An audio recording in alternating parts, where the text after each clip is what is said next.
thank you so much, Victor, for the delightful invitation.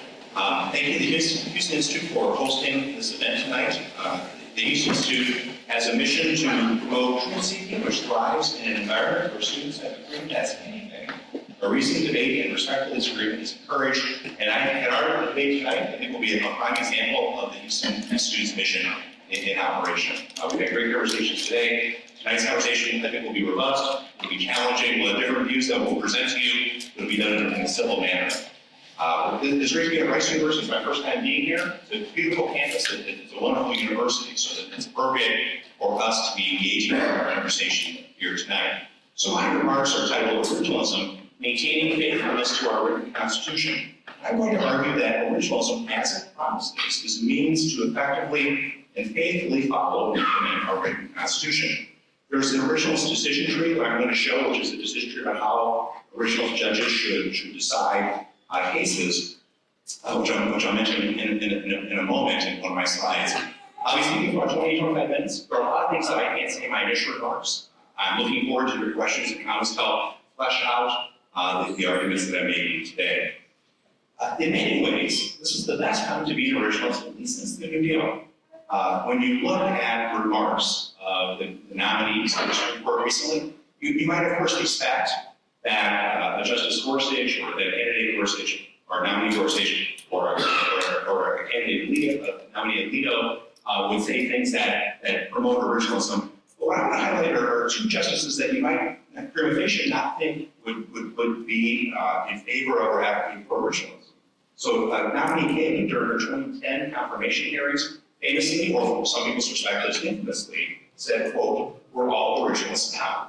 And just 2 years ago, during her confirmation hearings, nominee Brown Jackson stated during her hearings that, quote, "I am focusing on the original public meaning because I am constrained to interpret the text." She went on. I do not believe that there is a living constitution in the sense that it's changing and it's infused with the whole policy perspectives or the policy perspectives of today.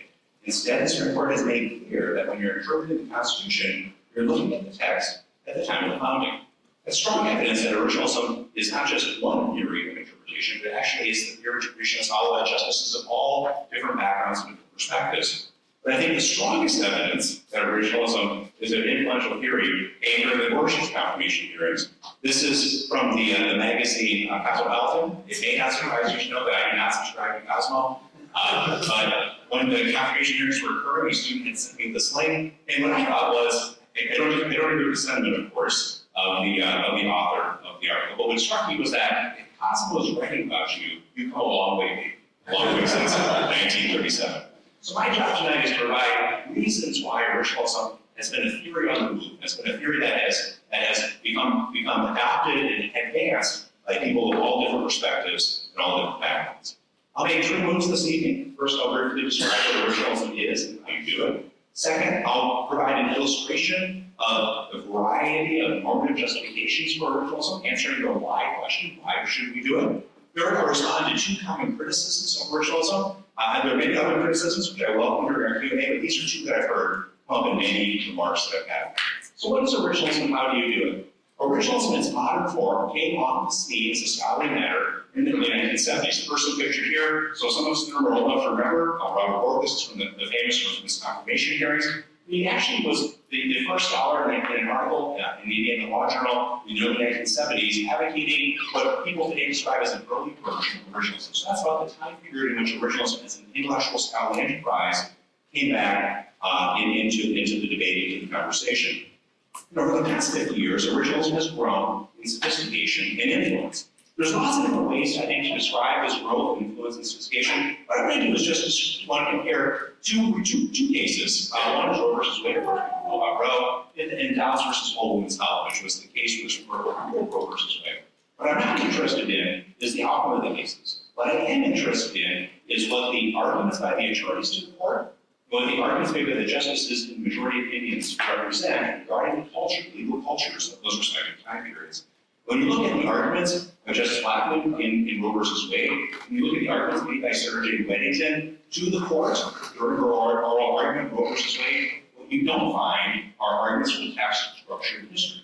So transfer that to the Dobbs case. What you find in the Dobbs case is placing priority on the text of the Constitution. Justice Alito in his opinion talks about, and Austin Teaches talks about the text of the Constitution, whether it does or doesn't protect the right to abortion. I think this shows a profound change in the legal culture over the intervening 50 years. On the bench in the Supreme Court, of course, there are a number of justices who view themselves as originals, say that they're originals. On the lower federal courts, there are a lot of judges who also articulate an original spirit of interpretation. One thing that's been interesting recently is the number of state court justices who have also advocated for an originalist interpretation. I would say something similar is occurring in the legal academy, that you have prominent original scholars at many law faculties around the country. I think the most articulate original scholars are Larry Solomon at UVA, their scholars at Yale, so Jack Baldwin, and their scholars at Northwestern, John McGinnis, and many other places as well. So what is originalism? From a 10,000-foot level, originalism is the idea that the public meaning of the Constitution's text is its authoritative meaning that officers today, in following and interpreting the text, should follow. On a concrete way, how do we find out what the original meaning is? So let's say we're trying to find out what's the original meaning of the word religion in the First Amendment. The first place an original school would be the text of the Constitution. And the word religion is one that, when you say the word religion to English speakers in the United States, it has a meaning that we understand. But if you have any knowledge of Western literature, you know that there's a phenomenon of linguistic drift, that the words that are used in a live, natural language like English, they change unexpectedly, and they change without notice. And so you know that the text is not where you stop. Second step, you look at the structure of the Constitution. You see that in each place where the word religion appears, it says a limit on the government. That gives us more information. It tells us, for example, that religion is something that the government likes to interact with, but it also tells us a second thing, which is that in two key instances, in the First Amendment and then the Religious Test Clause in the original Constitution, the American people said we want to limit government's interaction with this phenomenon called religion. That gives us more information, but there's going to be a lot of instances where there's a belief system that we may not know, given the limited information we have, whether something is or is not religion. Third step, looking at framing ratification debates. So it would be great if, when introducing what became the First Amendment, James Madison said, by the word religion, I mean, and then gave us a definition, that he didn't do that. And we should be surprised that he didn't do that, because he was using the language conventions that you and I are using right now to communicate. And so what the originals will do is look for instances where the word religion appears in the documentary record, find out whether there was a conventional meaning, or are all those usages similar to the convention? Was there a convention? And then what was that conventional meaning?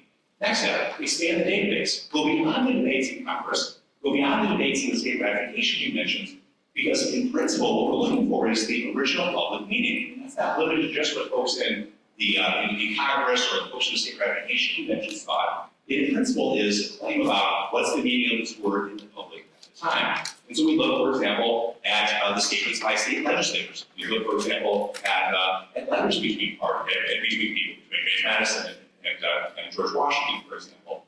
But also, in principle, it means looking at a diary. So somebody's use of the word religion in a diary, as long as they are fascinated with English at that degree, could be evidence of that public meaning.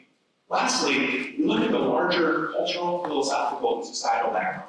We say in a culture like the United States in 1791, with its philosophical commitments, its cultural commitments, its sociological makeup, what would people in that culture think the word religion meant?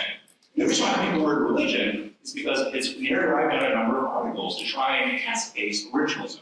My conclusion, for what it's worth, and I can talk more about it later, is that religion's meaning in 1791 was belief systems with three characteristics: belief in a deity, with duties in this life, so thou shalt and thou shalt not, and a future state of rewards and punishments. Those are the characteristics of the meaning of the word religion during that time period.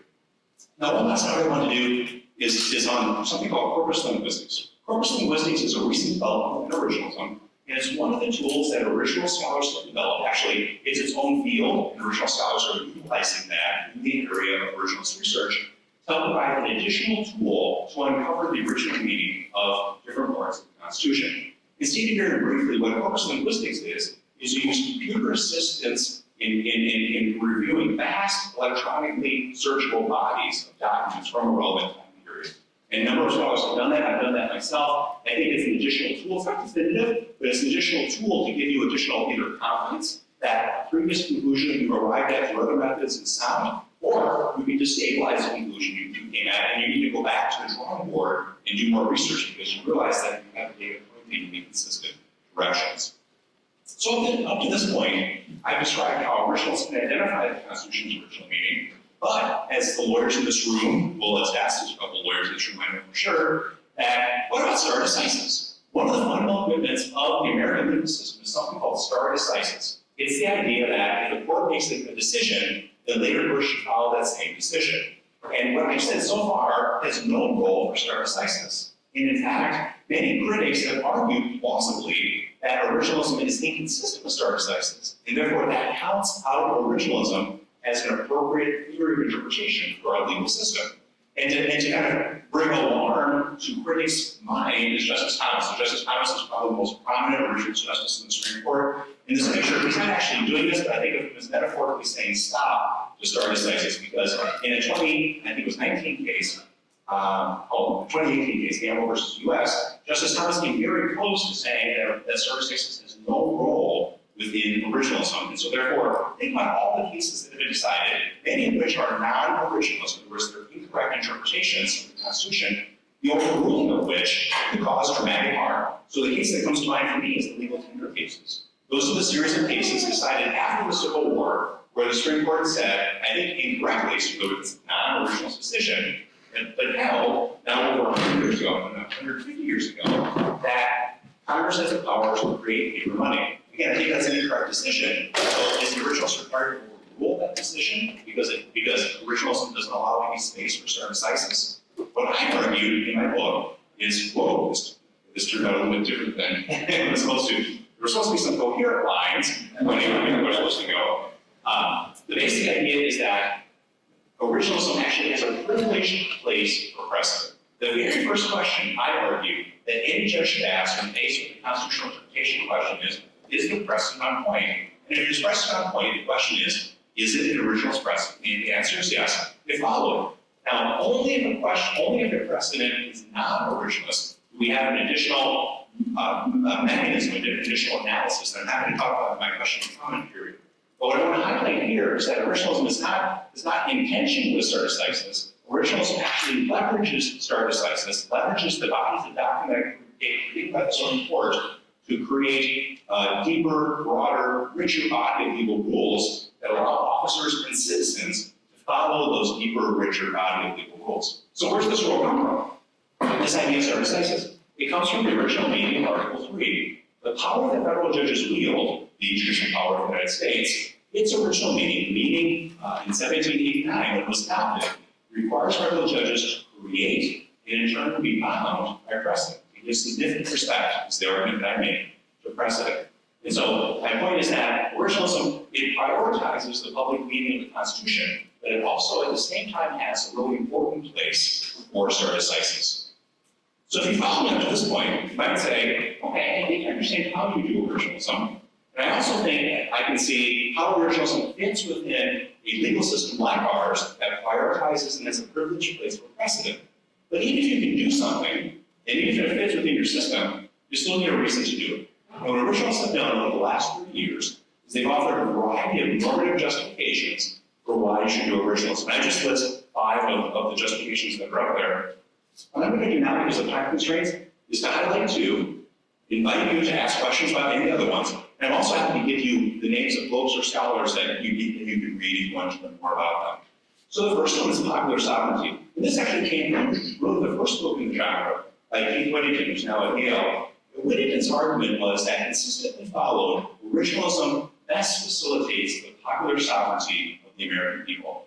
And it does so in 2 ways. First, originalism preserves the constitutional judgments made by the American people, embodied in the text, and then followed by other officers. And there's a way you can think about this, and I think the way you can see this is through a comparison. So on the one hand, the most important part of the 14th Amendment, which was adopted in 1868, was the Privileges or Immunities Clause. It was both a shield for newly freed Black Americans and also a sword that they and their allies could use in federal court against the unreconstructed Southern states.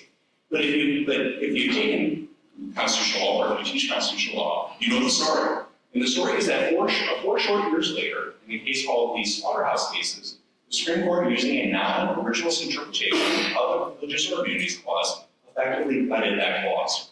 And so what happened? That originalism was not followed, and this really important, really deep, fundamental constitutional commitment of the American people after the Civil War was not followed. It wasn't preserved. What you can argue is there's a second benefit from using originalism, and that is that originalism consistently incentivizes the American people to use the constitutional process to come to a judgment and embody that judgment in the U.S. Constitution. And again, I'm going to use a comparison to describe two examples. So first is the 19th Amendment. So the 19th Amendment was adopted in 1920 after about 70 years of sometimes vigorous debate about whether women should have a constitutional right to vote, that there should be gender equality in voting. And you know, at certain points, it was a vigorous debate, right? So President Wilson got tired of the suffragettes being outside the White House. What do? Like many people, he threw them in jail.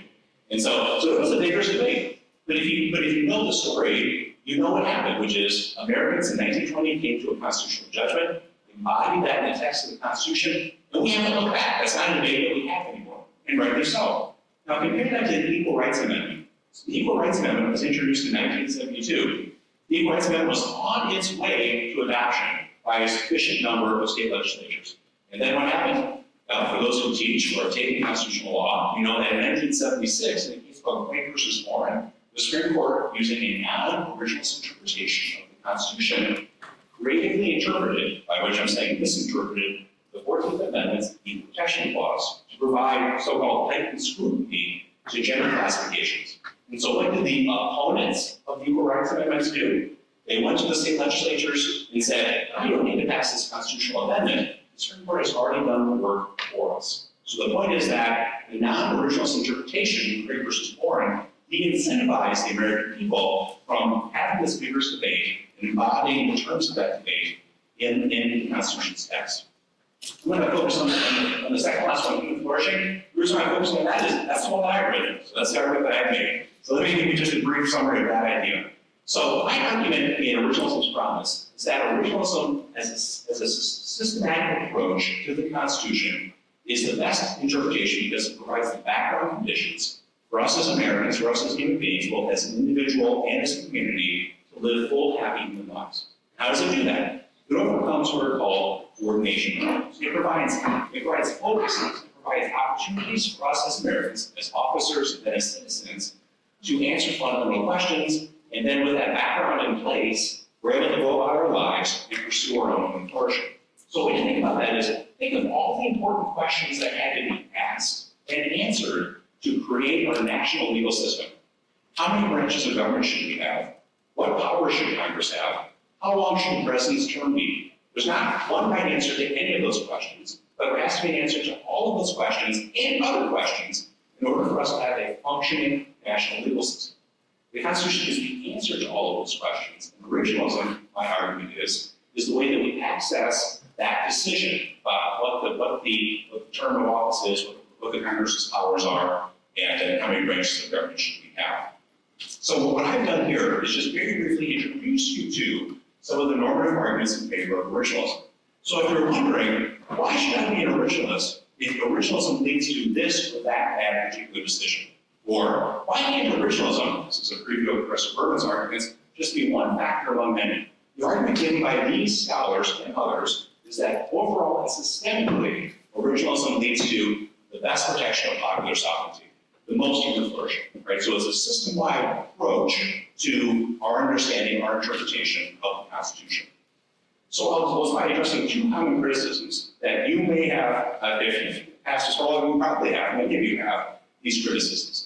First is what I call the challenge of change. So when you think about the United States, it's dramatically different than the United States of 1789, dramatically different than 1868, and even dramatically different than 1920. Lots of things have changed. Technologies have changed. Our expectations regarding economics, our expectations ethically have changed. And so it seems like originalism, with its fixed original meaning, is stuck in the past and can't respond to these new challenges.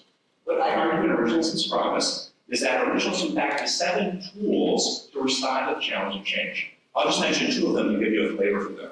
So the first is an originalism of principles. And this leverages the idea that the Constitution's original meaning comes in different packages, different levels of generality. So it could be the case that, and in fact is the case, that different parts of the Constitution have a concrete rule-like factor. The president should be 35 years of age. Now, that rule is not going to apply to new and unforeseen circumstances. And so the fact that the lifespan for Americans today is dramatically higher than the lifespan in 1789, even though that might be a reason for changing the age limit from 35 to 45, for example, that age limit is not going to apply to the new circumstance that we face. That might be a plus, that might be a cost of originalism. But on the flip side, there are parts of the original meaning, perhaps many parts, that are more abstract. The example that I like to use is the word cruel in the Eighth Amendment. So based on the scholarship of a mutual friend of Professor Berman and John Stiniford, who argued that the original meaning of cruel is punishment that's disproportionate to the crime. Now that's an abstract principle that can be applied to new and unforeseen punishments. So even though the legislature did not exist in 1791, we can still apply the principle of is the legislature proportionate to whatever the crime was. And so originalism has that ability in those areas where it's a principle to apply to those circumstances. Second, a second example is federal legislative power and state police power. So when you think about all the myriad things that the government does, the vast majority of those things are done through state legislative power or federal legislative power. And there's lots of ways in which the federal and state government can use the legislative power to respond to new and unforeseen circumstances. The example that I want to use actually comes out of property law. So one of the courses I teach is property law. And in property law, Congress passed a statute called RLUIPA, the Religious Land Use and Institutionalized Persons Act. And it was passed in response to two new phenomena. The first new phenomenon was that American cities, local jurisdictions, beginning in the mid to late 20th century, started to pass historical preservation requirements. And the idea was a logical one, which is we've got lots of cities with beautiful old buildings, and the owners may without thinking about it, without really internalizing the laws, change, deface, destroy this really historical building. And so the historic preservation laws are meant to require owners to give a second thought, to restrict them in their ability to destroy historical buildings. Second new phenomenon, you had lots of religious organizations that wanted to modify their historic churches or historic religious establishments to respond to new circumstances. So for example, in Bernie, Texas, I guess I was going to say right down the road, actually it's ways down the road, Texas is so big. Bernie, Texas, the Bishop Flores in the 1990s wanted to expand the historic church in Bernie, Texas to become larger to accommodate the growing congregation. The city of Bernie said, no thanks, this is in a historic zone, you need our permission, we're not going to give it to you. And so Congress responds to those two new phenomena, right, which is historic preservation laws and the desire of religious communities to change their historic buildings. Congress passed RLUIPA under its 14th Amendment legislative authority to respond to that circumstance. So those are two of many examples of originalism's ability to respond to new and unforeseen circumstances. Second is the argument that originalism is not possible. And so you might say that ascertaining the Constitution's original meaning from a document from so long ago, from a culture that's different, would be hard for originalists to be able to do. I think there are a number of reasons to think that, although not perfect, it's a human project, and not without limitations. I think there are areas where it's either impossible or difficult to discover the original meaning. Originalism in the modern of cases can provide the original meaning that can decide cases. So first, I just want to think abstractly. You and I seem to be communicating. Written and oral communication in our culture works. And it's not just written oral communication of people who are contemporaries in time. If you've read, for example, English literature, you've read Milton's Paradise Lost, you've read Shakespeare, it might take a little bit of work, right? You have to understand the different, slightly different, sometimes actually even radically different meanings. Once you're in it a little bit, you're able to read Shakespeare, you're able to read Milton. And so the fact that written oral communication works, prima facie, shows that our ability to read the Constitution should be able to work as well. The Constitution is written in English. It's not written in Aramaic. It's not written by a culture on the far side of the Mediterranean. It's not written by an ancient culture that was rural, was part of an empire, was much different than ours. Instead, it was written by a culture of people who are recognizably ancestors to our current culture. And when you look at the data that originalism relies on, there's a lot of it. So I mentioned earlier that we look at the framing ratification debates. But it's much more than that, right? So what we look at is not just that, we look at all of the publicly available records to ascertain what the conventional meaning was during that time period. The last thing I would say on this point is, it's being done. When you look at original scholarship, it has really grown in capacity. And one of the things that I think is really interesting is that there are debates now in original scholarship over what the original meaning is. It used to be at one time, one scholar was writing about one clause, and that was basically the only name in town. But now there are conferences where people challenge, and there's this iterative process, this really healthy process of correcting, revising, and then coming to areas of agreement. And the best example is the original Immersive Progress Conference that's held in San Diego. You're good to that conference? I'm presenting it this coming February. That's right. So to show you that even the non-original folks get to be invited to the original scholars to provide challenges to the arguments that original scholars are making. So the point is that there's this iterative process that's getting better and better at identifying what the original meaning is. Last point I'll make on this is, let's say that there's a clause for which we can't, for one reason or another, find the original meaning. What originals have done is they've articulated a doctrine of constitutional construction. It's the acknowledgement that sometimes the original meaning runs out. Now, originals debate what do you do when the original meaning runs out, but the point is that there is an identification of limits on the original meaning and then a description about what judges and justices should do. So what I argue tonight is that the Constitution's original meaning was fixed when it was ratified, and that government officers both should and can follow that original meaning. There's a lot I haven't been able to say. I'm sure you have a lot of questions. I'm looking forward to Professor Berman's comments. There's a question for Professor Berman. So the question is, what role does our actual written Constitution play in your theory of constitutional interpretation? I'm sure you'll address that, but I want to leave that question on the table. I will be coming back to that during my reply. Thank you very much.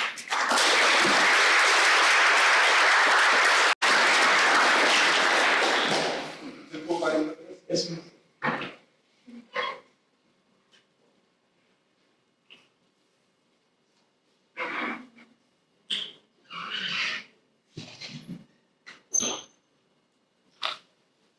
It's a great pleasure to be here. Thank you so much for inviting me.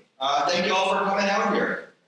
I don't recall if you mentioned when you gave my bio that I used to teach at UT Austin, right? Did you? No, I didn't. Okay, so I used to teach at UT Austin. I spent 16 years at Austin, so I'm familiar with the state, great state of Texas, and it's really a pleasure to be back here. So thank you so much for having me. I know these Strang's work, but we've never met, so it's also a pleasure to be here today. Now, you might think I'm going to be responding to what he said. I'm not going to start that way. I wrote my remarks before I saw his, so I'll just give you my own spiel, and he'll reply to me all the time. Okay, debate. Originalism. It has changed. I had my exclamation point on the same line as living constitutionalism. We'll see if this causes other difficulties. That's not a difficulty. If anything seems odd in my remarks, attributed to the technology. Here's a roadmap of my remarks this evening. The first thing I want to do is emphasize the importance of articulating the right question. Okay? So the first is, let's get the question or questions right. I'm going to say there are two big questions. One is what I'm going to call the question of constitutional adjudication. How should courts interpret the Constitution? And then there's something different, the question of constitutional content. What's that about? I'll tell you about it. And then I'm going to argue that the debate between originalism and non-originalism, I prefer the term for living constitutionalism, is really about the question of content, not really about the question of adjudication. What's the difference? Well, public meaning originalism is the dominant form of originalism. Professor Strang is a proponent of public meaning originalism. And the key features of public meaning originalism are that there's one factor that matters. What's that one factor? The public meaning of the text. And that thing that matters is fixed. Living constitutionalists, my own preferred version is organic pluralism. That's my version. That's why I say it's not the dominant form of non-originalism. It's the best form. But right now, as far as I know, there's one proponent. Okay. And the main aspects of organic pluralism, as pluralism suggests, there are many factors, not just one. As organic suggests, the factors that matter are not fixed for all time, but they are organically developing, they are dynamically changeable. And then I'm going to argue about why organic pluralism is better than public meaning originalism, and that's going to be gestural as it must be for want of time. So first issue is, what is or are the questions that we should be addressing? Okay, this is Frederick Douglass. In a very famous 1860 speech in Scotland, the U.S. Constitution, is it pro-slavery or anti-slavery? You have the name of the speech. What is the question? Much will be gained at the outset if you fully and clearly understand the real question under discussion. Indeed, nothing can be understood until this is understood. I really think that's why it's really important. Not just for this debate, but any. What's the question we should be addressing? What are the questions? This handsome gentleman here gave us the question. How should we read the Constitution? How should we read the Constitution? With all respect to my host, I don't love that question. Why don't I love that question? Well, first, who's the we? All of us? Is there really one answer to the question of how we should read the Constitution? Read it however you don't want. You might want to read it for a historical inquiry. You might want to read it to understand what are the aspirations. You might want to read it to understand something about the sociology of the time. I don't love how should we read the Constitution. So I'm going to knock that out and ask a different question. Here's really, I think, the question that Victor was sniffing around. Sometimes put in terms of how should judges interpret the Constitution. That's not quite the way I put it there. How should judges adjudicate constitutional disputes? What ought to be a judge's central aim when engaged in constitutional adjudication? That's one question. I call that the question of constitutional adjudication. I hope my host and my fellow debater think that that's a fair reinterpretation of what he said. So that's the first question. How should judges adjudicate constitutional disputes? Let me give you some possible answers to that question. To do justice. How should they adjudicate constitutional disputes? To do justice. And these are famous people. I've got question marks about it because they don't put it quite that way. There's another one. To advance the best possible and long-run systemic consequences. Judges have a lot of power, what they do is really important for our society. It's an ethical problem. How should they do this? To try to produce the best possible. Cass Sunstein may be a name familiar to you, a very significant current-day legal scholar. To follow the rule that would maximize the aggregate welfare of the American people. John McGinnis, Michael Rappaport. John McGinnis was already mentioned by Professor Strang. Michael Rappaport is the director of the Originalism Center at the University of San Diego. I realized that as I was thinking there, sitting. I think I'm on the board of that. So that's for those of you who are familiar with it, that's a basic classical rule utilitarian approach. To resolve the dispute, an honest and frank accord with principles that in their generality transcend any immediate result that is involved. That's the view of Herbert Wexler in a very famous article called Crucial Principles of Constitutional Law, published in 1959. To this day, one of the most important and controversial in some interesting ways constitutional theory papers. That's his answer to how should judges engage constitutional adjudication. Robert Bork, who we saw earlier, had this answer: to eliminate to the greatest extent possible the influence of the judge's own subjective value judgment. That's how Robert Bork ultimately came to his version of originalism, which really is not quite anyone's current version of originalism.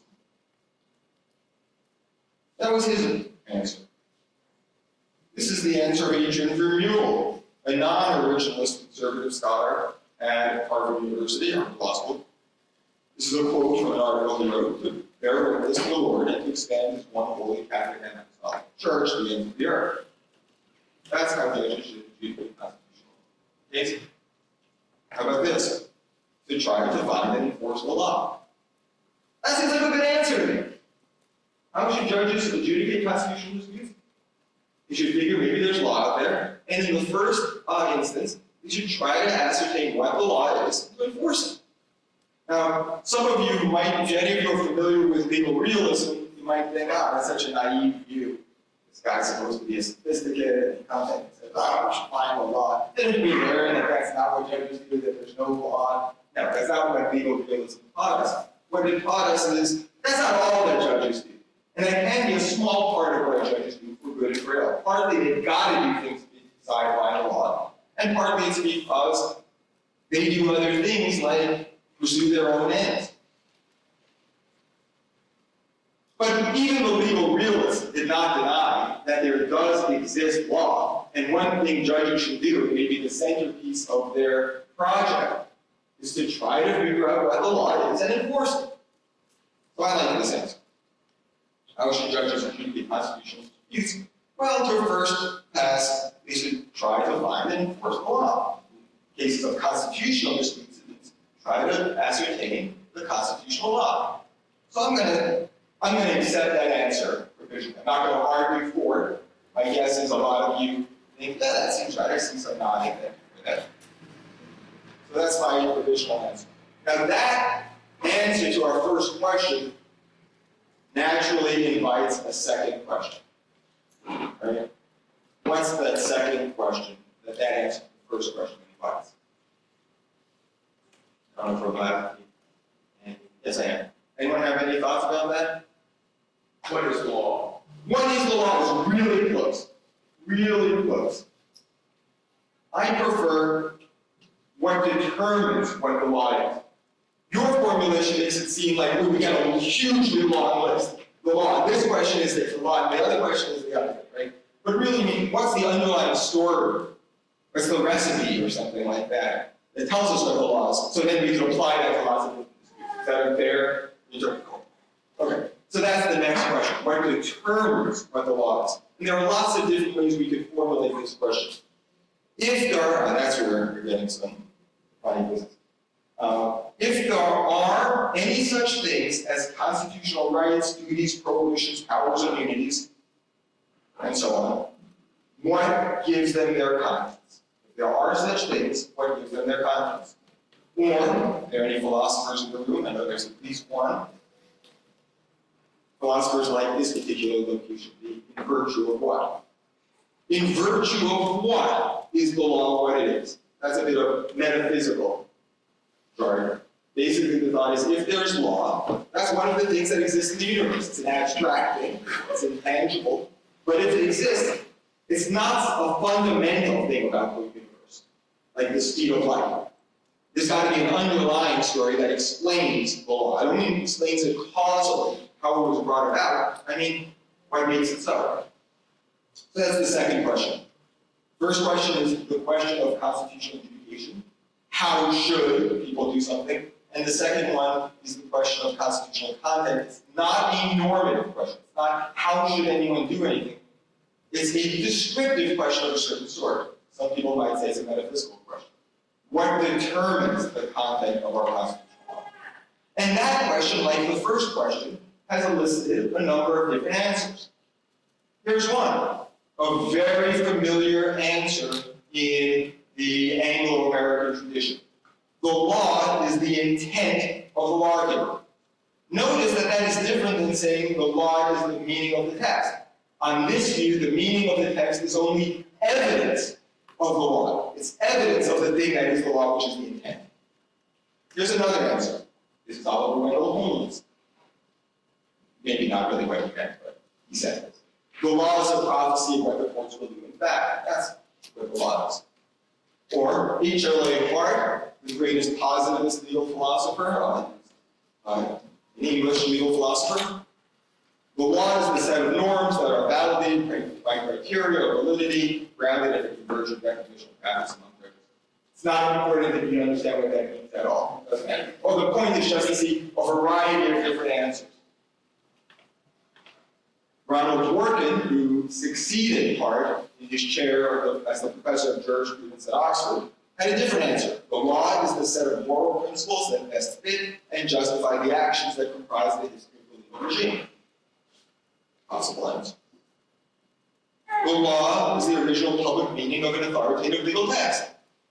That's a plausible answer to the question of what determines the law. This is the answer to the question that I'm going to be interrogating on the remainder of my remarks. The first thing I want to say about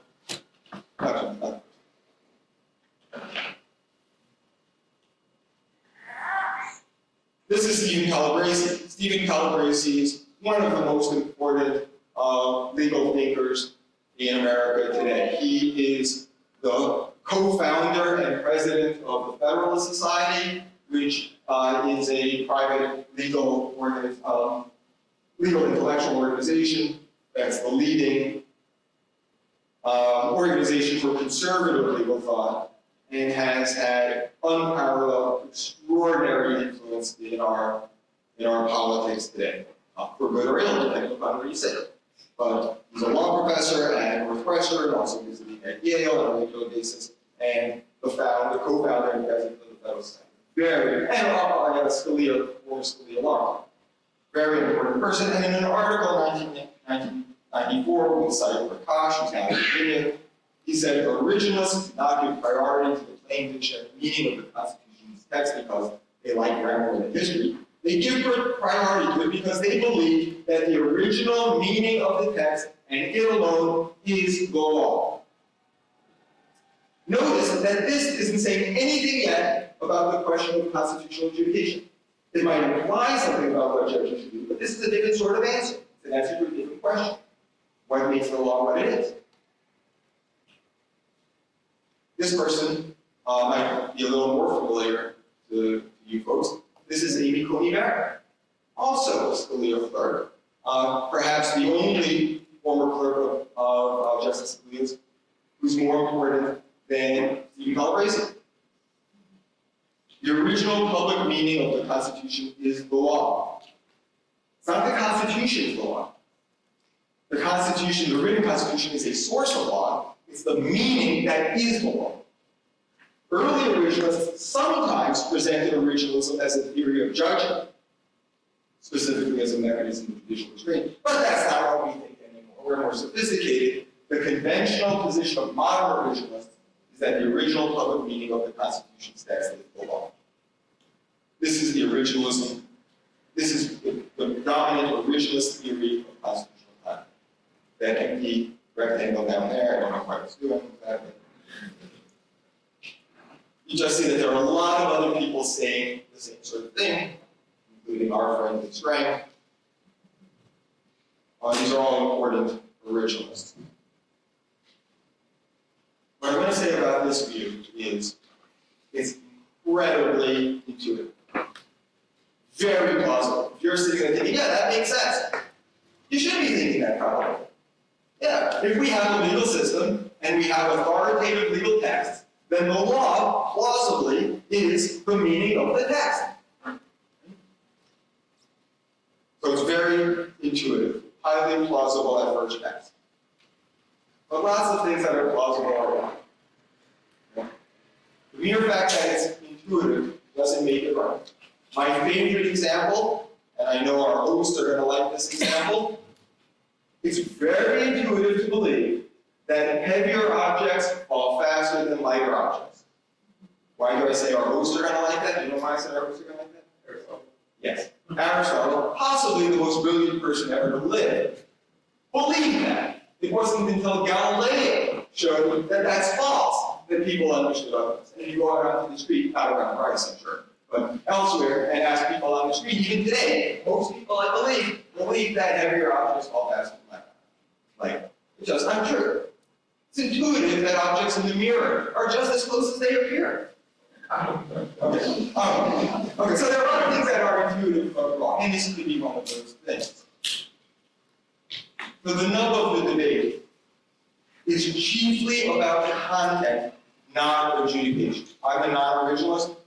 I'm on board with the idea that judges' primary task in constitutional adjudication is to try to ascertain the law and enforce it, just like my originalist friends. But the main debate is about what determines what law is. Determines in the sense of makes it so, not in the sense of ascertains. So what determines whether something is going to develop into a hurricane? That's the sense of determine. Right? So what understanding it is just what are the facts that make it so? What are the facts that determine what the law is? The two main camps disagree about two things. Whether the law is determined by one factor or many factors, and whether the factors are forever fixed, the factors that matter are forever fixed, or whether they change organically over time. Public meaning originalism believes that only one thing matters, the original meaning of the text, and that that one thing always was and always will be the one thing that matters. Organic pluralism, which is just a specification of non-originalism, maintains that many things matter, not only one. Matter in the metaphysical sense, matter in the sense of determining what the law is. And the set of things that matter is never closed and never fixed. I'm going to address each of these questions one by one. So the first factor or issue that divides originalists and non-originalists with respect to constitutional content. I use constitutional content to remind you, that's the question, what is the law? Is it the product of one factor or more than one factor? This is just a simple representation of the originalist view. I'm using this vertical line. Metaphysicians today often speak in grounding terms, and they often have a convention of a vertical line showing that the higher level thing is grounded in the lower level thing. So, for example, this is solid, right? Macrophysical, the macrophysical level, but not the microphysical level. Some substances are flexible, some are conductive, others aren't. What makes macrophysical properties what they are? Macrophysical properties like conductivity are grounded in microphysical properties having to do with the molecular structure. That's the basic idea of grounding. Ashish is not our resident physicist. Okay, so here the idea is, put in that vocabulary, constitutional rights are grounded in one thing, the fixed meaning of the text. People like me believe constitutional rights are grounded in a variety of things, the fixed meaning of the text, but also the intentions of the lawmakers. That's a thing that was fixed at a certain time, moment in time, but it's different than the meaning of the text. I can take that on board. That matters too, I say. What else matters? How about our traditions? How about the way we've done things from 1789 or 1791 or whatever? We've developed certain practices over time, long-standing, stable, widely held practices. Constant judicial opinions by the Supreme Court over and over tell us those things matter. Those things that matter is not identical to the original meaning of the text. And then there are all sorts of other things that if you pick up a Supreme Court opinion, you will see them adverting to. Principles of federalism, principles of human dignity, precedents, principle of pragmatic considerations. If any of you guys read Trump versus United States, the immunity decision that came out recently, you might search in vain for an originalist argument. You don't see arguments based on the meaning of the text. Really what's going on is pragmatic reasoning. Pragmatic reasoning. So it just seems obvious to me that actually if you look at our practice, if you look at the way lawyers argue, if you look at Supreme Court opinions, what you will see is that legal answers are grounded in a plurality of factors. And if you look at the work of those leading constitutional theorists over the decades and, I don't know if I can say the centuries, because it wasn't a constitutional theory until the 19th century, you see pluralism, pluralism, pluralism. What's the main worry about pluralism? I call this the e pluribus unum challenge. I like it. My e pluribus unum, as we all know from our dollar bills, I don't know if any of you guys still carry legal tender. Out of many one. And here's the word. how do you get a single thing, like a constitutional right, out of a plurality of different determinants, seemingly made of different stuff? A little meaning, a little historical practice, a little intentions, a little dignity. It seems like we've got all this different stuff. How can they combine to make out what we're looking at, a right and a unity of power? And my friend, Larry Alexander, at the University of San Diego, as it happens, has pressed this challenge what I call the authority conjecture. The claim is often made that the authority intended meaning of an authoritative legal text, like a constitutional statute, contributes to its legal meaning, but it's not identical. Notice, by the way, I do not like the term legal meaning. Why? Because when you hear the term legal meaning, you think meaning, and meaning is actually a semantic concept. That's why I use the term legal content. Legal content doesn't bias us into thinking that legal content has to be the product of meaning, which is a semantic or communicative phenomenon. So I would, if I had remembered to, I would have crossed out the word meaning there and had put legal content. The modalities Bob and others identify cannot coherently be combined. That's the sort of stuff that I was referring to in this. Those things, you can consider them to be the modalities that Alexander was talking about. He says these things can combine. They can be lexically ordered, but there is no sensible way that one can non-lexically combine. That means non-lexically, not in a decision tree structure, but sort of an aggregate approach. How they can combine to produce law. That's like combining the letter pi, the color green, and the Civil War. Can't combine. That's the challenge. And the solution is, oh, yes they can. Yes they can. One way to think about it is think about practical reasons. You guys all have to decide whether you come here tonight. And probably lots of different reasons entered into your deliberative field. So you might have thought, no, I'm interested in constitutional law. This should be pretty interesting. I think I'll go for that. That's one reason that biases in favor of attending. Interested in the subject matter, then you should be interested. Then if you look this up, you look me up on the web, this guy doesn't look very interesting at all, actually it's not.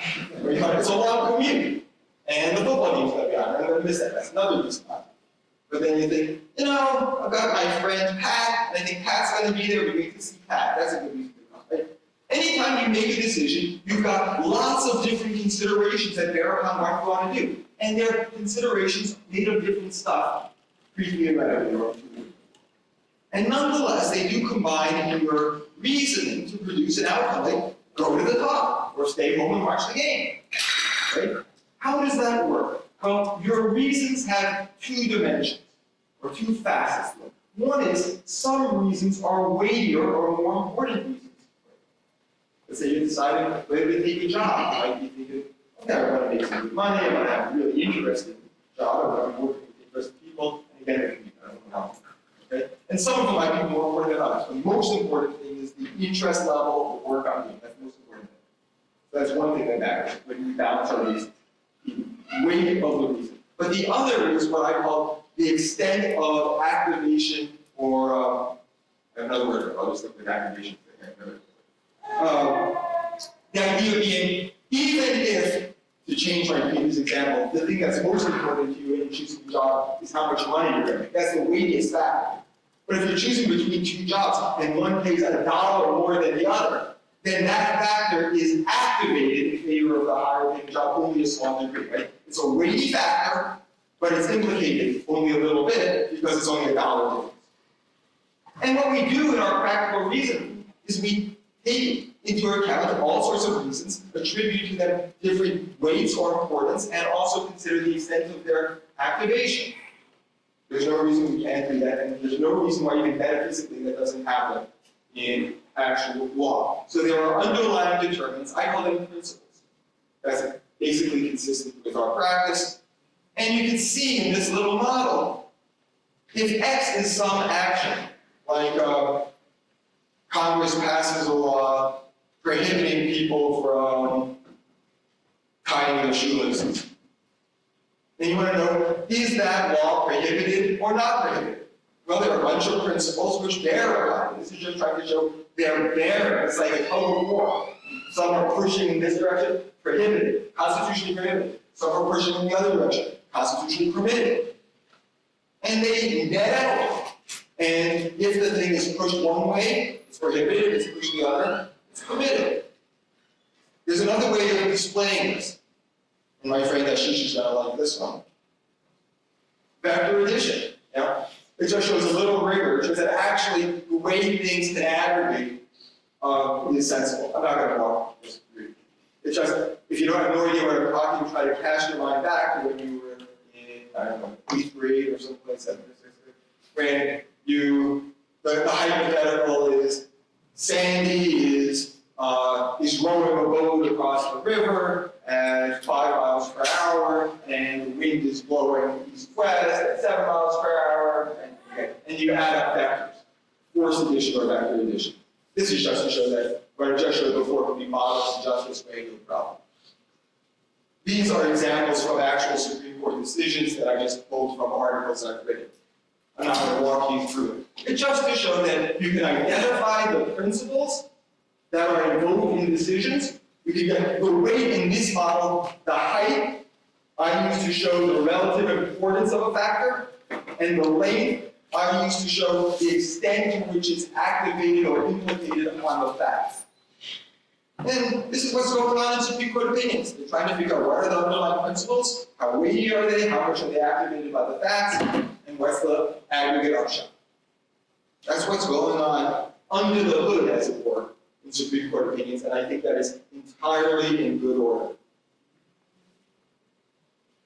Next question, are the factors, what I call principles, fixed for good, or do they change over time organically? The originalist picture thinks that this package is fixed for good. That's what the anchor is designed to show. My point here is not that the fixed meaning is fixed. The fixed meaning is fixed by definition.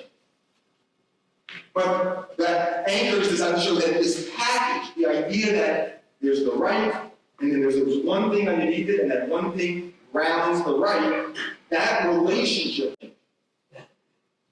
Why? How? What's the force that makes it so? That's not my view, that's not the non-original view. Are the principles fixed, or do they change organically? To get to understand the organic view, I'm going to analogize the meanings of words. The word dog means, well, a dog means a canine. Why is that? It could mean a feeling. It could mean a suit. Well, of course, it's because meanings of words are ultimately grounded in the linguistic practices of a community. That's what that's designed to show you. There's nothing in the nature of things that indicates that dog means dog. It's our linguistic practices. And those things inescapably change over time. All social phenomena is by its nature dynamic. There is no force in the universe that actually can keep it from changing. Now, it may stay constant for a long time, but it is inescapably dynamic because it is phenomena that is grounded, word meanings are grounded in practices of people. And that's true of norms of fashion. Maybe different people are grounding the norms of fashion, but they change over time. That's why we're all wearing what we're wearing, and no one came in here wearing a codpiece. Norms of etiquette, same thing. They're grounded in the practices of an etiquette community. And constitutional principles are grounded in the practices of a legal community, principally, but not only judges. And it changes over time. So here's the picture. Complicated picture, but it's showing that the constitutional rights, or immunities, or powers, or duties, are the aggregated product of a plurality of principles, in the way I described earlier, and that those principles are not set once and for all in 1787 or 1789 or 1791, but they are inescapably dynamic, like all social phenomena are. So this is just showing law, like other social phenomena. The only difference is that in simple normative systems, like words, meanings, and etiquette, there is a direct relationship between the output and the underlying practices. Here in law, because of its institutional features and its complexity, it's a two-level process. It's a little more complicated in its metaphysical grounding. That's the picture. This is, I think, my last slide. I appreciate your patience. Thank you. Why is organic pluralism better than public meaning originalism? One, the originalist story of content is not a general truth about law.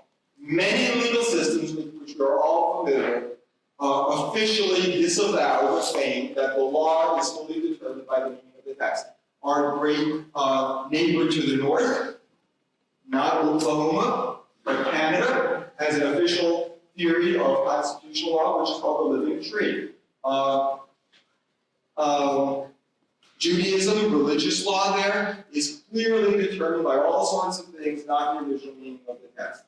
That's true, I can give lots of examples, but I'm going to do it over time. It's just generally true that lots of legal systems recognize that the law is grounded by plurality of things. Nor does it reflect consistent U.S. constitutional practice. I will say more about that because Professor Strang has already gestured to that in telling us that there are so many non-originalist precedents. Right, we haven't been doing originals consistent with the rest of the world, frankly. Our practice has always been pluralist. Our practice has always been dynamic. Organic change is characteristic of all human phenomena, and law is a human phenomenon. The pluribus unum challenge, which is the main challenge to pluralism, can be met. Organic pluralism is naturalist, non-descriptive. I don't mean naturalist in the sense of natural law. What I mean is it doesn't require any spooky things that we can't explain, any supernatural factors. Ultimately, the principles are grounded in practices of people, just the way social norms are. Yay for organic pluralism. Thanks very much for your It is a sophisticated. We didn't have our line. Okay, sorry, thank you. Sophisticated scholar, and so what we used for tonight was a sophisticated, powerful argument for a version of non-originalism. And what I want to do is I want to step back and ask a question. So how many people have been to this place? Anybody know where this is at? All right, so where's the answer? Washington, D.C. National Archives, right? Okay, so been to the National Archives. So for those who have been to the National Archives, so the Strang has been there a number of times. I'll share that. The Strang kids, whenever we go to DC, we end up going to the National Archives. There's the Wellington National Key, by the way. But for those who haven't been there, here's what it's like going there. You walk in, and you go to the left, right, and you have a single file as people end up being like this. They don't talk a whole lot. They look around like this. They go and look at the documents, and it culminates in looking at the Constitution. So for those who've been there, it's kind of an odd experience. So why do people act that way? Why do they act in, I would say, a quasi-religious atmosphere? So I ended my remarks with a question to Professor Berman. What role does our actual written Constitution play in your theory of constitutional interpretation? Did you catch his answer? What was his answer? One factor. One factor? Excellent, that's great. Yeah. So I counted 8 factors. I'm sure there are many others. But there's plenty of other factors around the same thing. There are plenty of factors. All are equal when it comes to ascertaining the Constitution's, our constitutional law. They each have dignity. It's one aspect of organic pluralism. Now contrast that with originalism. So originalism is technically stated as 2 key components. One's the fixation thesis, which is the original meaning of our written Constitution is fixed at the time of application. And then the constraint principle, officers are constrained by that original meaning. So it is, as Professor Berman had said, the original meaning is the number one, and in many instances, the only variable that people look to. So now back to the National Archives. So why is our Constitution have a religious-like atmosphere? I think because it's one example among many. I'll give you some other ones, or many others that I can give, that exemplifies the place of the Constitution within our republic. It's not just one factor among many, it is the most important legal document. Professor Berman's organic pluralism misses what Americans who visited the National Archives know. It misses what you and I know, which is that it is our number one most important legal document, and that the Constitution itself is the foundation, not just one factor among many, of our constitutional law. And any and all aspects of constitutional law must be consistent with it. Originalism does this by making all aspects of constitutional law at least consistent with it. My second reply is going to be regarding Professor Berman's focus on our practice. So covered throughout his remarks, covered throughout the screen that our PowerPoint saw, were references to our practice. And it clearly is the case that we have a constitutional practice. And I think I agree with Professor Berman that factors other than, in addition to the original meaning, have often, even today, Trump versus US, even today, include variables other than the original meaning. So I have 2 things to say about that. So what is it? I think of the practice and the Constitution as a cart and a horse. And I think Professor Berman's organic pluralism puts the cart before the horse. And I use an analogy to try and respond to this. So many Americans in this room, statistically, are part of a religious tradition. And a religious tradition that has texts at the heart of that religious tradition. So how do the texts operate in those religious traditions? Well, one thing that they do is they tend to be viewed by the people in that religious tradition as foundational, that they are the basis of other more concrete doctrines about how to live or how not to live. And they're also not just guides for individuals, but they're guides for the entire community about how to live or how not to live.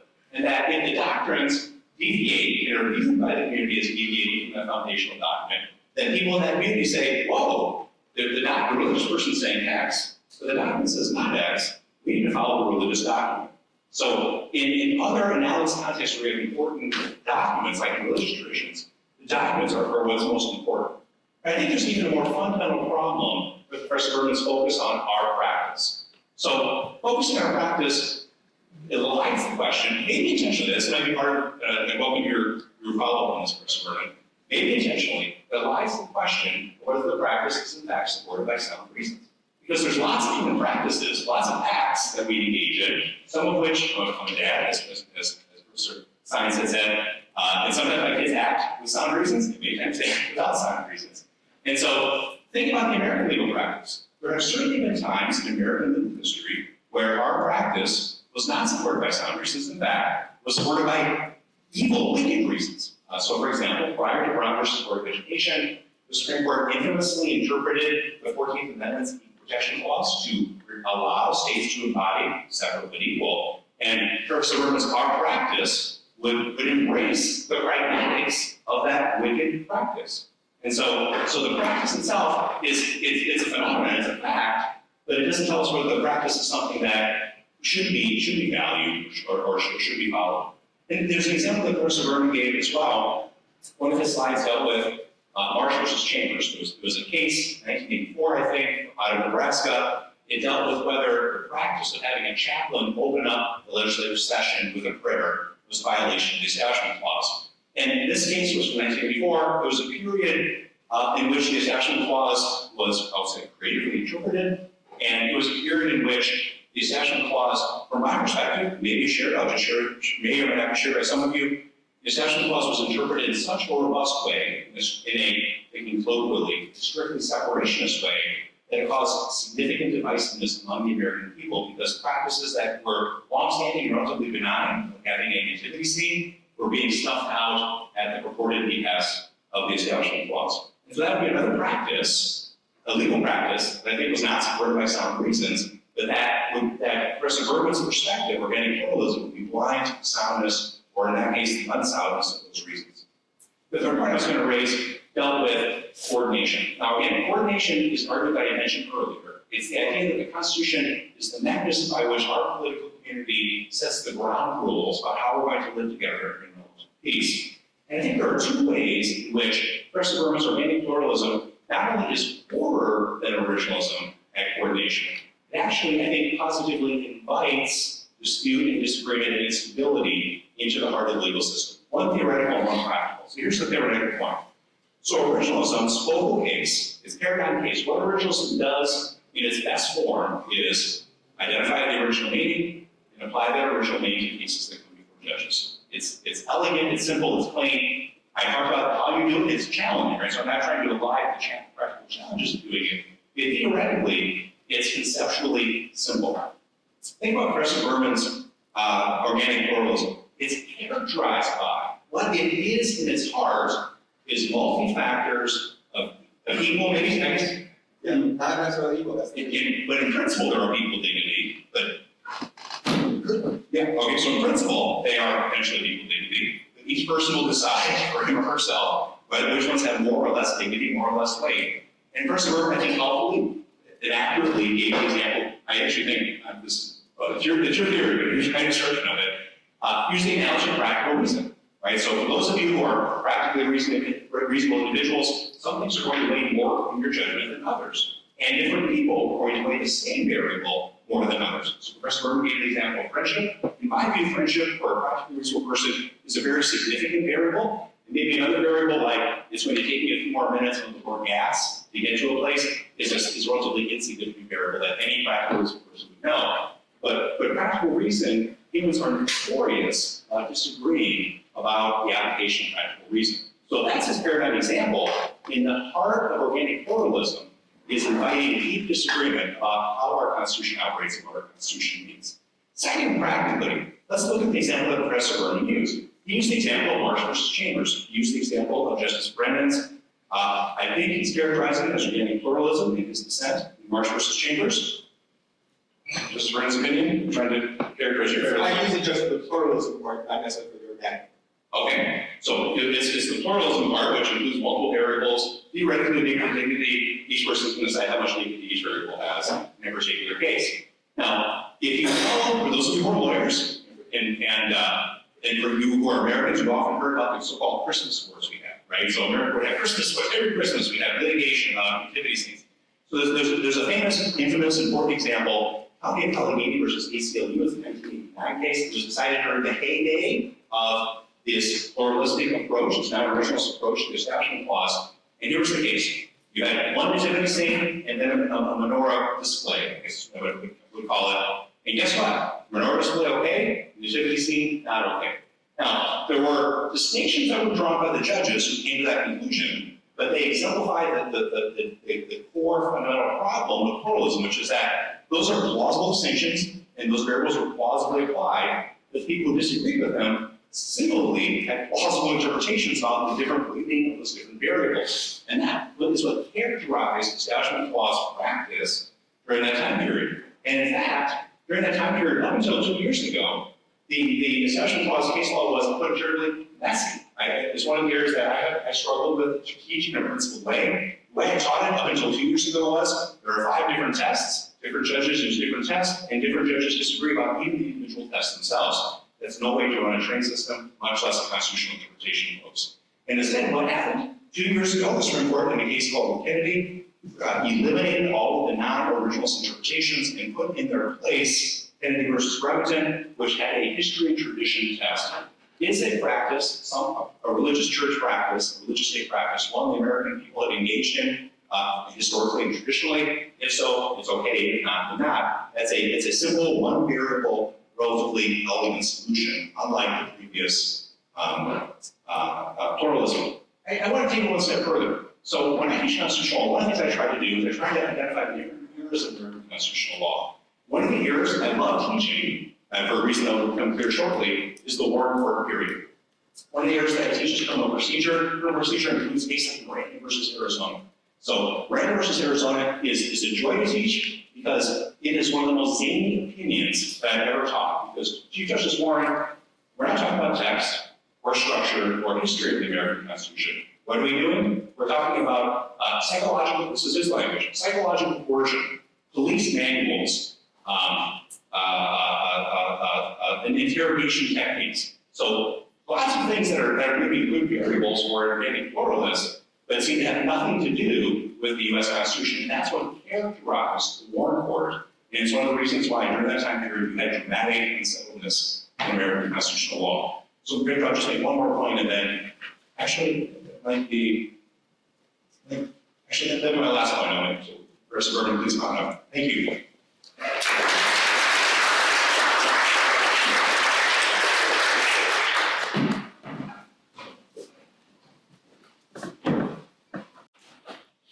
Just to be clear, the practical reasoning of that, it's just an analogy, it's not a perfect map. In practical reasoning, you appeal to your own reasons. In organic pluralism, the thought is what the principles are your principles and my principles.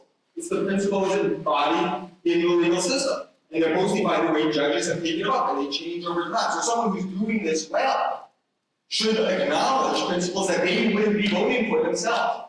So take, for example, I'm not really a colorblind guy.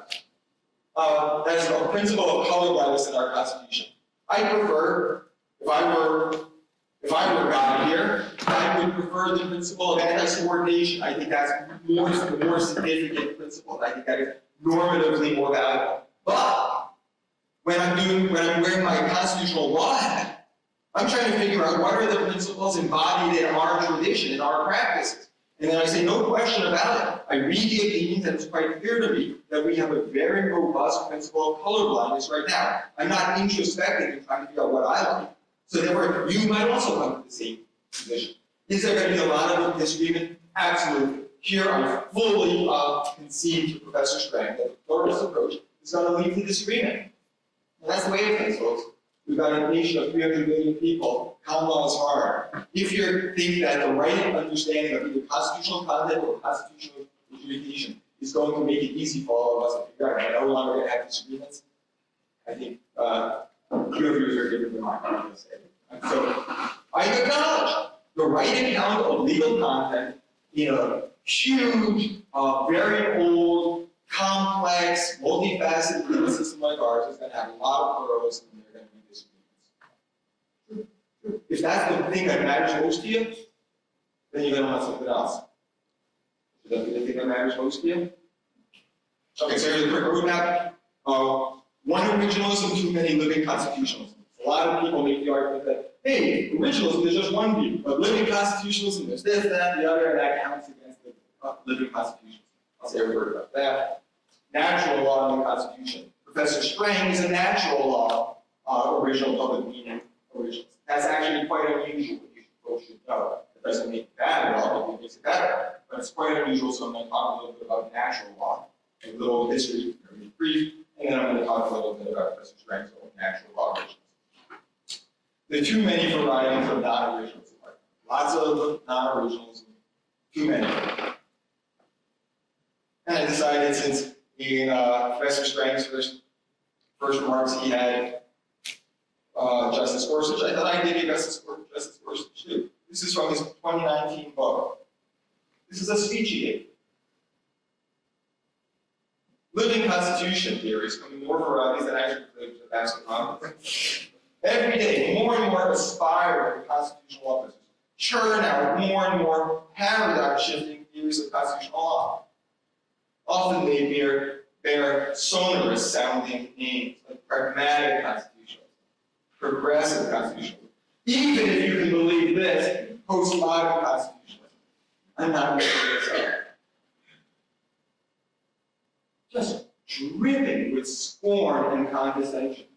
I think this is outrageous, frankly. The reason I mention it part is because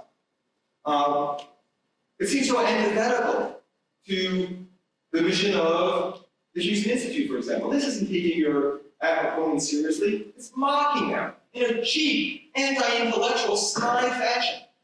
And this is the part that I said I'd say something about our conversation in the car. He said, people don't like higher education. Well, it makes it seem like we're all such bozos. Really, is this the way? It's so anti-intellectual and so snide. Is this the way a Supreme Court justice ought to be speaking to an audience?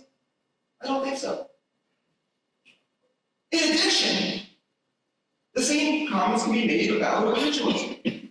I had this in my original slides. I had the word the non-prefix marked out in the same red as the question mark, which is very elegant. It's the same thing to be made about originalism. So read that so it doesn't say non-originalism. There's public meaning originalism and original intent originalism, new originalism, original methods originalism, inclusive originalism, original law originalism, enduring originalism, originalism, good originalism, constitutional communication model originalism, Professor Strang, and also these principle originalism. I love that. Oh. You know, we don't go around and mock people, but there are a lot of views out there. So I just want to get that off my chest. Natural law in the Constitution, history, very brief. This is a portrait of Justice James Iredell in Calder versus. Well, interestingly, he had a disagreement with Solomon P. Chase, the namesake of. No, that's Justice Chase. Right. Samuel Chase. Samuel, right. Okay, forget what I said there. But everything else I said. And then he said that this began in 1798 before the Marshall Court. The ideas of natural justice are regulated by no fixed end. The ablest and the purest may have different upon the subject. All that the court could really say is natural laws. We've got a different view than the legislature does. So he was opposed to natural law in the Constitution. At the time, I wouldn't say that was a minority view, nor would I say it's the majority. Historians are very, I think, they have different views about what was going on at the time. It certainly wasn't the only view, it may not have been the dominant view in the minority. But that, he was ahead of his time in 1798 and saying, when we talk about, when we make appeals to natural law, really we're just appealing to our own values. It took a while for that view to prevail, but it prevailed. And why did it? Partly because of the 19th century experience. What happened in the 19th century was the big debate during the 1830s, 40s, and 50s, and 60s was slavery. And natural law theorists were on both sides. People saying, natural law prohibits slavery. Other people saying, hey, didn't you read Aristotle? Now, Aristotle's view of slavery was different than American chattel slavery. But nonetheless, people were appealing to Aristotle and said, natural law says some people are destined for slavery, and slavery is in accordance with natural law. Also, women's rights. I love this particular case, Bradwell versus Illinois. This is Joseph Bradley, Justice Bradley. This is a case concerning whether women had a constitutional right to be lawyers, or whether it was consistent with the Constitution for a state to say, no, women, you can't be a lawyer. Joseph Bradley said, yeah, it sure was. Joseph Bradley, a natural law guy. Why is that okay? Come on, you're all friends around here. Let's be honest. The natural and proper timidity and delicacy which belongs to the female sex. Unfit for many of the occupations of civil life. The paramount destiny and mission of women are to fulfill the noble and benign office of women, of wife and mothers, love the Creator. This is natural law reason for writing the constitutional law. It was things like this which led people over time, by the end of the 19th century, the orthodoxy in the United States absolutely unequivocally was natural law.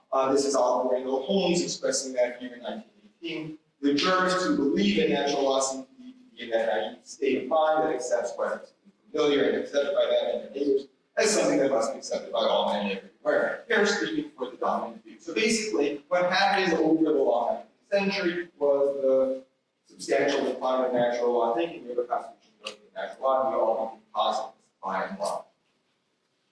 That wasn't only the non-originalist view. Originalists here are the three OGs, original gangsters of originalism. The same photo of Robert Bork, and as Professor Strang knows, Robert Bork, Raoul Berger, and Justice Scalia all were very explicit in their commitment to positivism and their opposition to natural law thinking. That's what makes Professor Strang a little bit of a throwback, and I give him credit for that. But I think it's the wrong view. So here's Professor Strang's natural law originalism, as I understand it, and I invite you to correct me if I think it's wrong. I think this is implicit, I think, and this is where I may be quite wrong, so I apologize if I'm getting you wrong. I get from this book that there are sort of two uses of natural law, potential uses. One is to identify unenumerated rights. Say, because natural law says that thus and such is a constitutionally protected right. That's a bad use of natural law. But a good use of natural law is to appeal to natural law and try to identify the clear interpretation in the first place. That's what I get from Richardson's promise, and if I misguided you, please correct me, I apologize. And then here is his view from the good view of natural law. It helps you select the theory of interpretation. Originalism is the most normatively attractive theory of constitutional interpretation because it is the one most likely of all possible theories of interpretation to secure the common good of American society and American human function. Originalism is the best approach for that, plus all other options. This is an argument by elimination. It can only go through if it really can solve the possibilities. Yeah. Two worries about it. One is, and this is just that's just a quote from before. I gave the date as 2019 in your book. Was it 2017? No.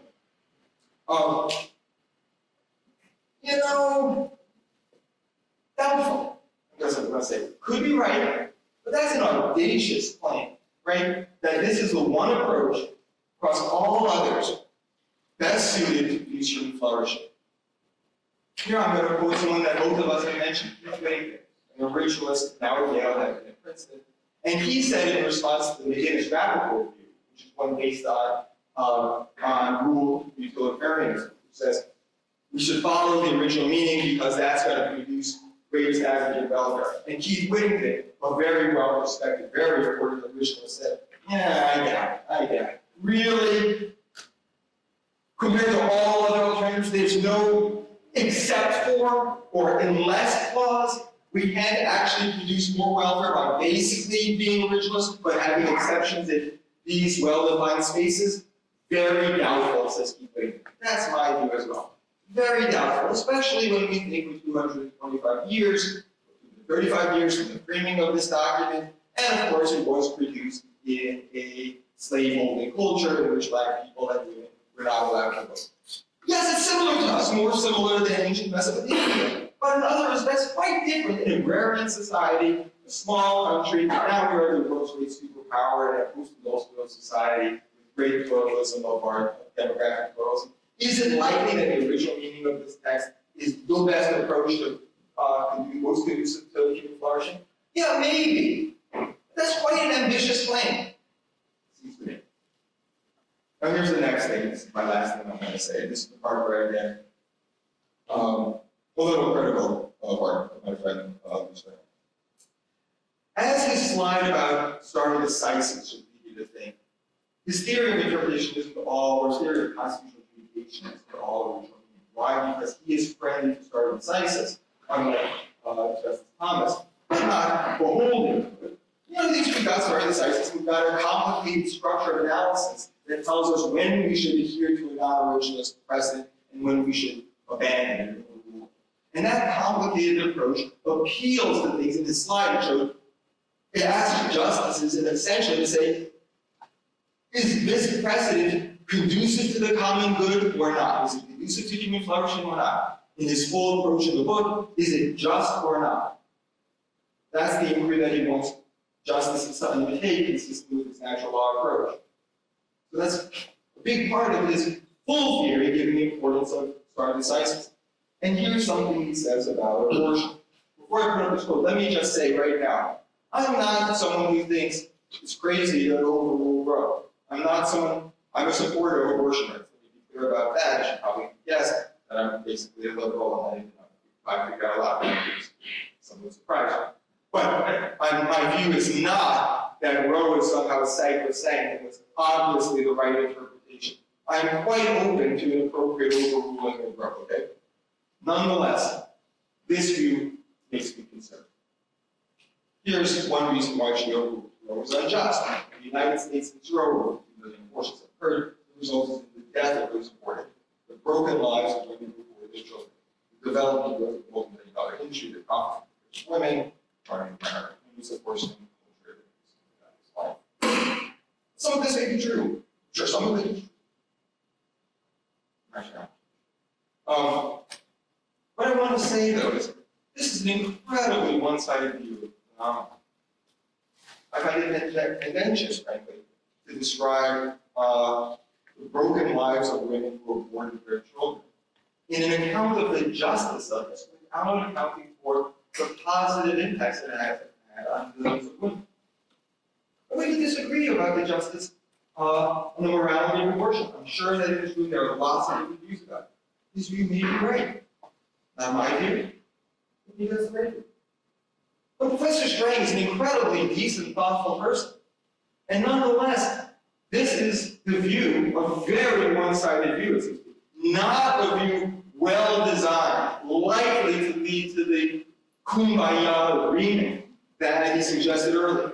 Law is the wisdom. This is the wisdom. And if someone as thoughtful and as decent and as committed to pluralism and agreement as Professor Strang is, what do we think a natural law approach brought into the heart of constitutional law is going to lead to? Do we think that is an approach which is conducive to the coordination and cooperation and agreement of 300 million diverse Americans? Or do we think that this looks a little bit like the types of things that led jurists in the 19th century, into the 19th century, to say, we are not an actual law society. That's not the right way to think about our Constitution. So even though I acknowledge organic pluralism, there are a lot of factors that matter. That's true about our situation.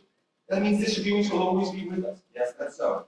We try to engage with them in a respectful manner, but I don't think that the main advantage, the main claimed advantage, or one main claimed advantage of Professor Strang's approach is going to be really dominating my approach, which is, if you only do this, then we're all going to cooperate, and we're, I think, not very likely. We're going to have to live with disagreement. And thank goodness for the Houston Institute, another institutions around this country which try to help us navigate, manage those disagreements in a way that's respectful and produces more light than heat.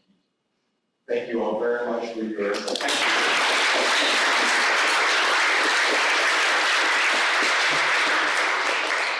Thank you. Injustice of underlying practices on the Constitution and avoid the debates over the justice of the underlying practices. That's all I want to say. I think Strang will do. Sorry, thank you. No, that's great. That's great. So one question for Professor Berman. So I wonder if you can speak to the problem of the law being vulnerable to excessive and rapid change under the organic flow approach. It's certainly subject to change. Generally, organic things change relatively slowly. We've got an aircraft, right? We've got lots of judges and lots of justices and lots of people. So things rarely, underlying principles and social phenomena rarely change pretty quickly. Generally changes slowly over time. There are dislocations which cause things to change pretty quickly. The 1930s, the New Deal, the Great Depression caused certain sorts of legal norms to change pretty quickly. I agree. The pandemic caused certain types of norms to change pretty quickly. Yeah. So that happens. Here's something that has changed pretty quickly. We are much more of an originalist culture now than we were 20 years ago. And organic pluralism acknowledges that various types of originalist principles are weightier now than they had been. That's another example of my not just channeling my own preferences, trying to be objective and understanding what the world is. So yeah, those things change over time. Those have happened a little more quickly. Why? Because of a large number of appointees of originalist judges and justices in a relatively short period of time. So there are times when the change happens more quickly, there are times when it happens more slowly, but we've got a lot of principles and we have, as I say, sort of an aircraft carrier. It doesn't seem to me that the principles are changing very quickly, and not in a way that's too quickly to accommodate the needs of our nation. So, yes, there's change. Some of I like, some I don't like. I don't think it's going to be too fast in the nature of the mechanics. I could be wrong. I just want to comment on that. So I agree with what Professor Berman had said on all the points. I'll raise one additional point, which is the key question is whether there's change, whether it's rapid. Those are important. I think the key question is whether the theory itself provides limits on the rapidity of the change. And I think pluralism does not. I think originalism does. So if you get to an original state of affairs, what do you have? You have this iterative process of judges and scholars identifying the Constitution's original meaning. There's precedent. And unless there's something dramatic that's uncovered, which I think is very unlikely if you have a mature body of scholarship, it's going to be stable for the foreseeable future. So internally baked into originalism is a stability mechanism. So, Mr. Strang, kind of following up a little bit on that. I wonder if you could speak a little bit to Professor Berman's earlier challenge about disagreement, right? So you raised the question about organic pluralism being, in a way, likely to lead to great disagreement given how people weigh values and things according to their relevant values and so forth. But Professor Berman was saying, hey, basically, like, you do, right? You do are subject to this kind of challenge, and look at how divisive the question of abortion is. So can you speak a little bit to that one? Sure. Yeah. And Professor Berman had spent some time talking about proponents of natural law having different positions over time, many of them unsavory. And I think that's true. I think that's true in any substantial belief system. So take any religious tradition that you might be aware of. People have held and claimed different perspectives within the name of that religious tradition. The key question, as I see it, is what the right interpretation is of that body of law. So what's the right interpretation of the natural law tradition? And there's going to continue to be debate and disagreement about that tradition. But the key point of originalism, and Professor Berman, I think, nodded in this direction when he articulated this, is the natural law tradition justifies originalism. That's the core of my argument. But what does the work of the governing American state today is Constitution's original meaning, which I argued, once you have a mature body of scholarship, you're able to identify that original meaning of relative determinacy. One example, for Richard Suburban's comments, is the original meaning of the Commerce Clause. There's been scholarship on that for 30 years. I think it's relatively well settled. There are a few outliers, but they're unconventional by definition, and that the original meaning is relatively well identified. We kind of know what that is, and it hasn't been destabilized over the last 30 years or so. And so, in other words, there's points where there is not disagreement anymore about the original meaning. Christopher, would you like to reply? I'd say on coordination, which is important in Professor Strang's theory.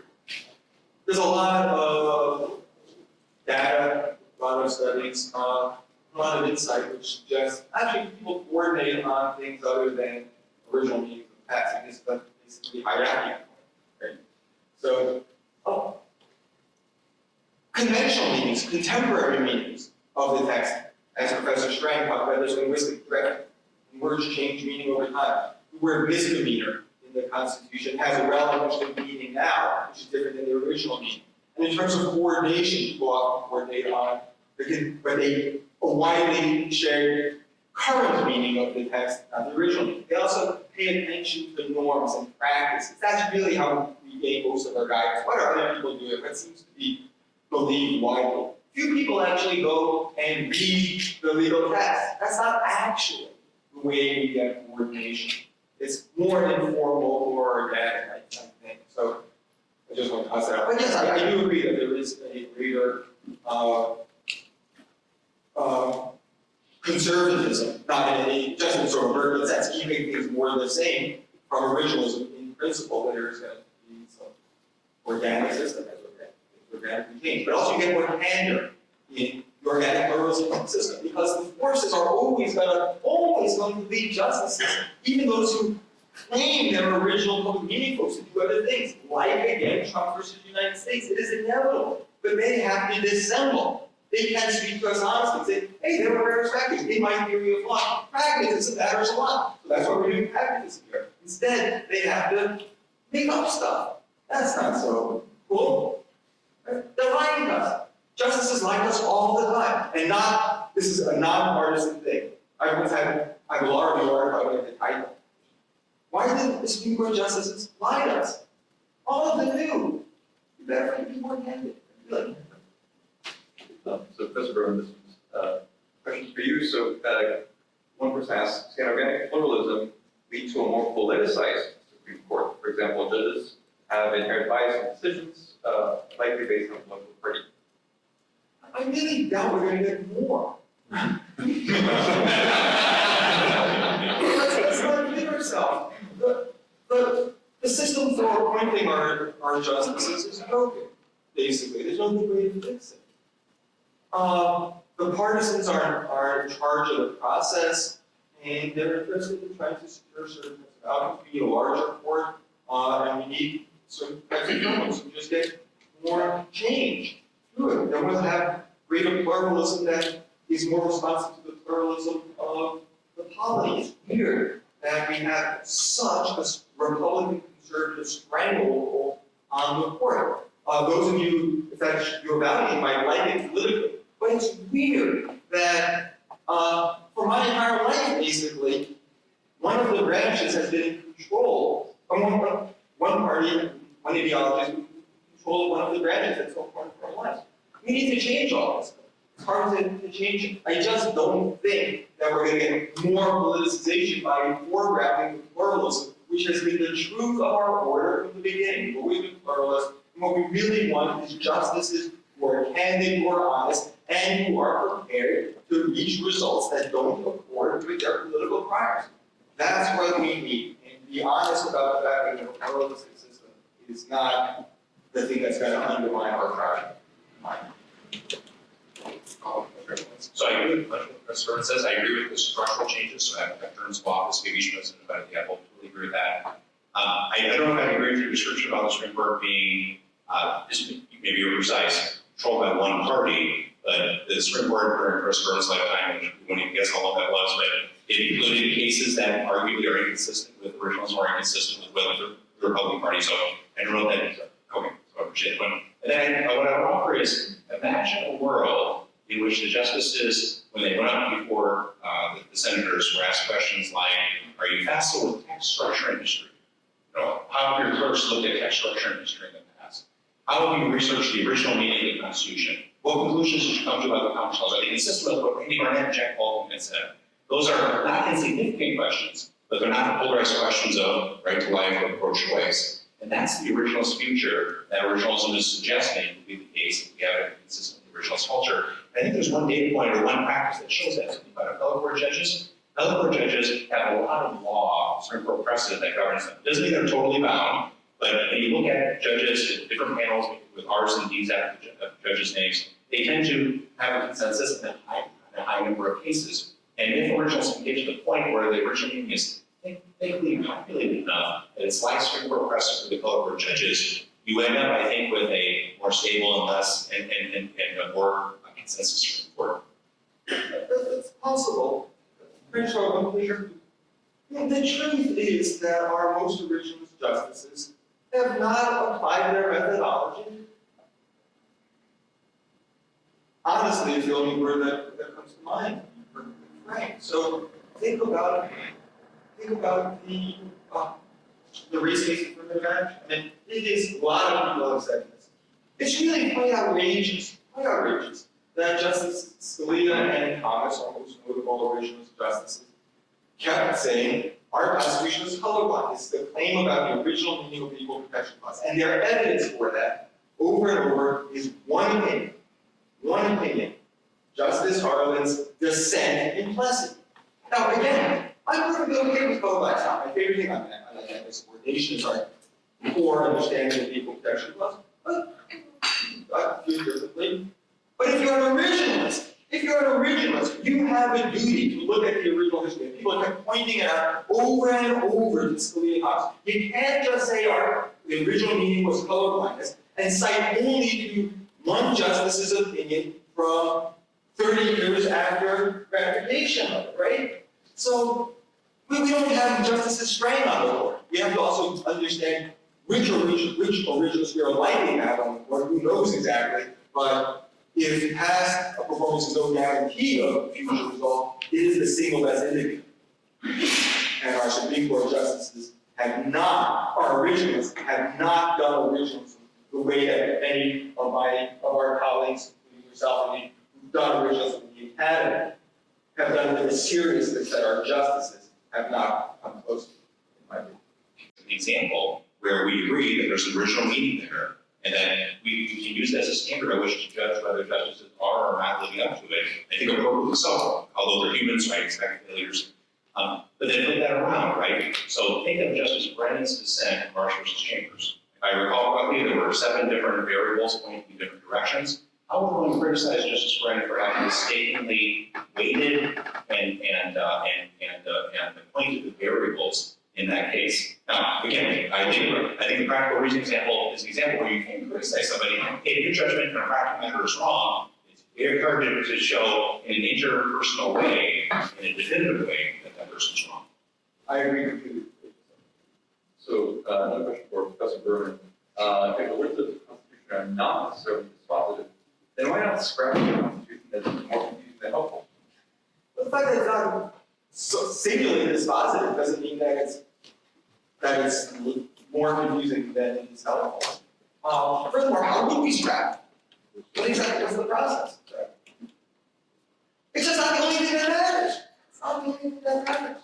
What would make it the case that it's the single determinant of the law? That's the question for me. If you're thinking about constitutional content and you claim the law, the content of the law is fully determined by the text, all I'm going to say is, what makes that so? Maybe that would be good if it were the case, but what makes that a true statement of the world right now? I just don't see why would make it true, and I don't think it is a true statement of the world right now. But I think lots of things related to the Constitution matter, like the original meaning, but also other things in response to one thing that Professor Strang said earlier about the 8 factors, more than 8, and only one of them has to be Constitution. Not exactly. I'm quite interested in things related to the ratification of the Constitution. What were the purposes and intentions and understandings of the people who wrote and ratified the Constitution? See, that's something which is open to me as a pluralist to take into account and take seriously in addition to the original public meaning. Whereas, since originalists are monists, they think only one thing matters, you split the originalists. Some say it's the original public meaning that matters. Others, if you recall my slide with the Gorsuch, there are a lot of types of originals. Some say no, it's only the original intention. They feel they have to choose between them. If you're a pluralist, you can be respectful of the meaning of the text, you can be respectful of our history of implementation, and so forth, as I try to be. So with all respect to your asking the question, I don't share the premise that the constitutional text is more confusing and helpful and you should get rid of it. And get rid of it, there it is. But it's likely, if we've got this experiment in democracy still 1,000 years from now, do you think that over time, we're going to be pushing farther and farther? That's the nature of things. So we're still going to have what's called text-based argumentative practice. Always going to be coming back to the text. And partly that's going to be helpful because it's going to reduce possibilities. It's going to be a locus for possible agreement. That's going to be very helpful, even if we are not slaves to the original. Thank you. So we'll have, we're running a little bit over time, so we'll have one more question for Professor Strang. This is from one of our wonderful undergraduates, Jack, who's sitting right here. Jack, I have the liberty of rephrasing your question. So as I see it, Jack's wonderful question here is really a version of Professor Berman's question to Professor Strang about why think that natural law justifies originalism in particular, given kind of all these other possible theories that could be put forth. Why think that this one's most uniquely linked to human relationship? Yeah, and I guess, thank you for that question. I guess I did understand Chris Burns' criticism when he had articulated it. So think about all the choices that you have to make regarding certain areas of truth propositions in life. So I'll use the example of religion again. So in America, there's not quite unlimited, but nearly unlimited different versions of religious truth out there, including the proposition that there is no deity, which would be itself a religious truth. But most people in the room have made an informed decision about religious truth. They pick one religious tradition, they take the perspective that there is no deity as a religious truth. And by doing that, are you saying that this is the one great religious truth? I think you actually are at least literally saying that based on the reasons you have at that point. So it seems entirely unexceptional to me that a person arguing regarding how to interpret the Constitution would say, I've got a number of sound reasons to support one theory of interpretation. I think those reasons show that it is the best theory of interpretation. Now, that doesn't mean that there's not an argument I could have missed at some point in time, but or at least for now, I think this is the right theory of interpretation in the same way that you do in all the other domains of your life. So it's not saying that I have a God's eye perspective on what's right or what's wrong regarding interpretation, but it's the choice, I think a thoughtful choice, with the reasons articulated and laid out that support that particular claim. Please join me in thanking our